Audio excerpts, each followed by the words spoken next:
Powered by the Montana Television Network. This is the 530 News on KAJ, Montana's news leader. Good evening and thanks for joining us. I'm Don Fisher. Due to unfavorable conditions and fatigue from the weekend, the Flathead County Sheriff's Office has given the search and rescue crews time to rest and suspended their search for missing skier John Torgerson. Torgerson has been missing since last Saturday, and crews have been searching for him every day since. Upwards of 50 volunteers per day have been scouring the ground near Whitefish Mountain Resort, while Two Bear Air has provided services in the air throughout the week. Flathead County Sheriff Chuck Curry says Two Bear Air was a great resource, but won't be needed anymore as it has become a ground rescue.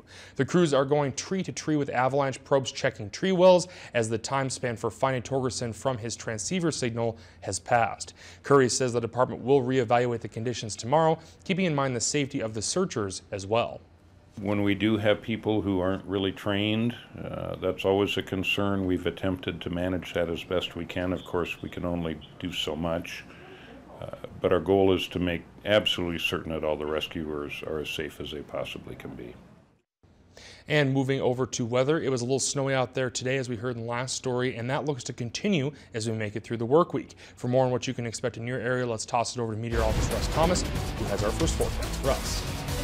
Yeah, you know what we're looking at as we head into your Tuesday is an opportunity for a few areas to get some snow, but for the most part I do think it is going to be a dry day. Take a look at our Doppler network and satellite right now. What we're finding is a few breaks in the clouds. We've seen that in the Missoula Valley today and across other parts of western Montana, but we also have a few snowflakes, and again these are mainly confined to the higher elevations. Get a little closer look at what we're seeing here, and again you can see a little bit of snow dotting here and there across the area. Quick look at our numbers. We are below normal for this time of year, as we have seen so many days recently. 27 currently in Kalispell, 32 degrees in Polson, also 32 in Seeley. We'll have more coming up in just a few minutes.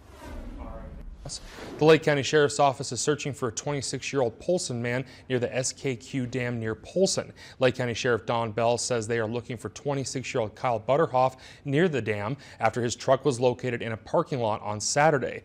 Bell says Butterhoff's dad contacted law enforcement Friday after his son left his home in distraught.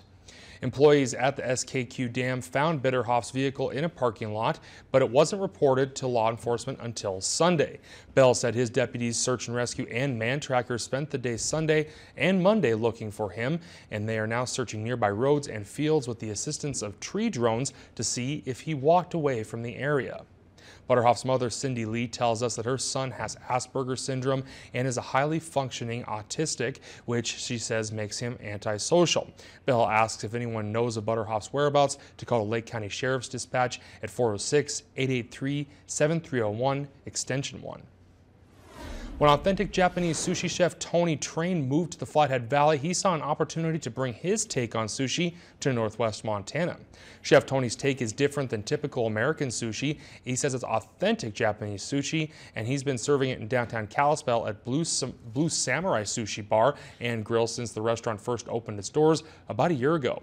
He brings more than about a decade of experience, and he says the first year at the restaurant so far has been very successful, and that success comes to choosing the right products and using the right ingredients to make the perfect bite of sushi for his diners. From tuna to snapper to salmon, his fish are flown in 6 days a week straight from the ocean to boats to an airplane to the restaurant, something Chef Tony says was missing in the valley. The choice of products wasn't there in this valley, and that's one of the key ingredients of opening a sushi restaurant. You have to get the right rice choice, you have to get the right fish choice, you have to have all the right ingredients to make, like a perfect bite of sushi. And tonight at 10, see more and find out some of the challenges it takes to deliver authentic recipes when Nicole Miller goes on special assignment. Bo Donaldson will remain a free man despite the county attorney's attempt to put him back in jail. In 2010, Donaldson pled guilty to rape, and the former Grizz football player was sentenced to 30 years in prison, with 20 of those suspended in 2013, but he was released on parole in 2016. In September, Missoula County Attorney Kirsten Papps filed a petition to revoke Donaldson's parole after a number of violations, including being in bars, owning a smartphone, having social media accounts, and leaving the state without permission. Monday, Judge Townsend said she could not send him back to prison because a new state law bars her from doing so. The new law only allows judges to revoke a sentence if they believe the supervising officers have used all available sanctions. His defense attorney said that was not the case, and that Donaldson's parole supervisor did punish him for the violations, including 10 days in jail, sending him back to sex offender treatment and chemical and mental dependency treatments. And Judge Townsend recommended stricter alcohol testing as part of the conditions for his release. And at the end of the hearing, Donaldson apologized, and then he was released. The director of operations for AMC Theaters says the chain isn't planning to offer an entirely different lineup of movies at its 2 Missoula theaters, and said both theaters will offer the same lineup of first-run movies, letting customers decide which theater they would like to visit based on geography and the different amenities at each.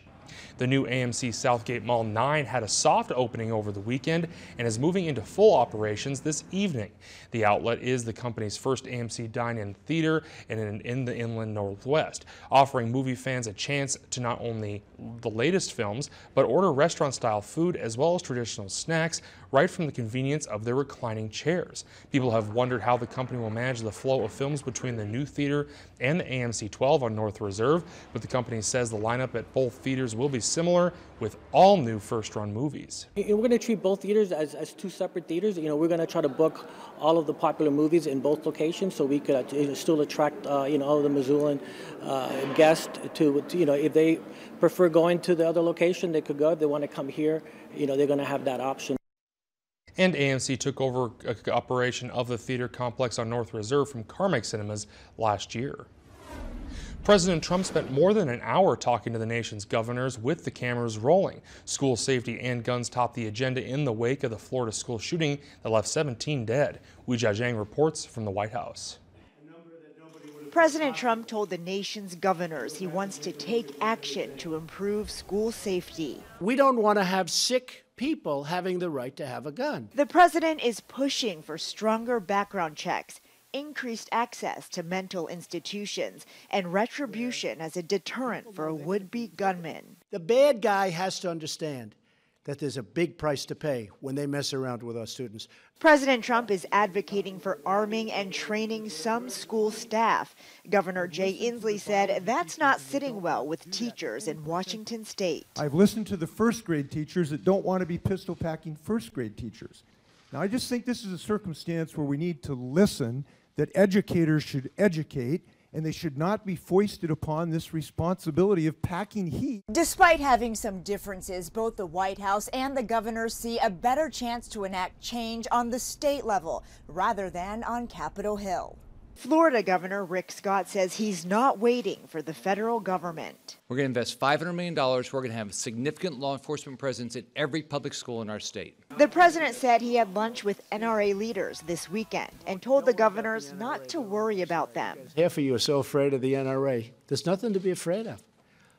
And you know what? If they're not with you, we have to fight them every once in a while. That's okay. President Trump also said if he'd been at the school in Parkland, Florida, he believes he would have run inside to confront the shooter. Wu Jiajiang, CBS News, the White House. And a handful of governors, including Republican Greg Abbott from Texas, spoke out about the success of programs already underway in their states to arm school staff.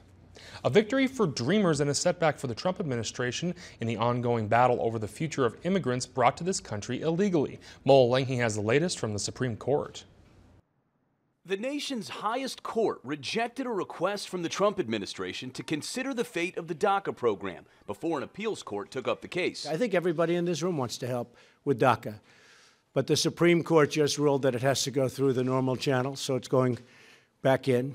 The Supreme Court's decision virtually ensures that the controversial program will remain in effect past the March 5th deadline imposed by the Trump administration.